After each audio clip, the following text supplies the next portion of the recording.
Saving Cherry. This is interesting. Dahil I had a conversation with Barbie and it's a story about friendship. Yes. Pero your role is very special. Kasi sa grupo, ikaw ang married. Tama ba? At You have may to correct anak. it. At may anak, pero ikaw, apparently, ang may pinakawalang alam sa maraming bagay. Tama, Tito. Totoo yan. Okay. Tell us more. Which is, feeling ko nangyayari naman talaga sa totoong buhay. Kasi si Beth, my character, is the first to get married and to have a baby in the barkada. So itong si Cherry, siya yung next na ikakasal. Parang ako yung mas may alam sa marriage. Ako yung mas may alam. Iba yung POV ko pagdating sa advice. And the movie Saving Cherry, if to keep it short, I think is about friendship. And how friendship plays a role in overcoming pain. Oo. Naintindihan ko because ang Betrayal, buod ganyan. po ng Saving Cherry ay Barbie plays a woman who got cheated married. on. Who got married, halimbawa, tonight. Yes. The next evening, Same evening? Oh my God, right after the wedding.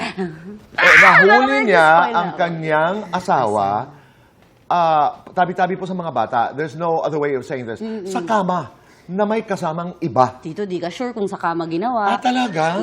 Ayun, panuorin ho Abangan natin. nyo. Okay, I'm very traditional. I wish I could say that. So, nahuli. Yes. Oo, doon nag-umpisa yung kaya kayo. Yung buong movie doon. Nagkaroon ng trip, etc. Siyempre, something traumatizing like that, ang hirap i-process niyan, betrayal. So, paano mag-a-advise, paano yung process and yung thinking at yung epekto ng mga different kinds of advice. And I would say, it's one of the reasons why I said yes to the role too.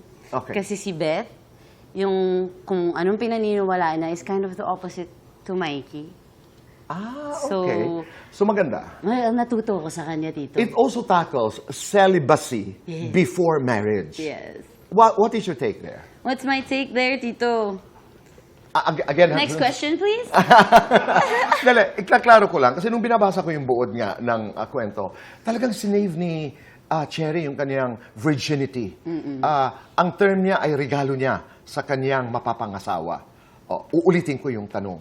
Naniniwala ka ba doon? Of course. I mean, it takes a lot of strength. Siyempre, a lot. Like, self-control, na hindi mahulog sa temptation, and bilib ako sa mga ganun. Like, siyempre, I respect that fully, and tingin ko that's so pure, and it's such a good gift to give to your husband. Kaya mong maging celibate bago ka magpakasal? Ang kasagutan sa pagbabalik po ng Fast Talk with Boy Abunda.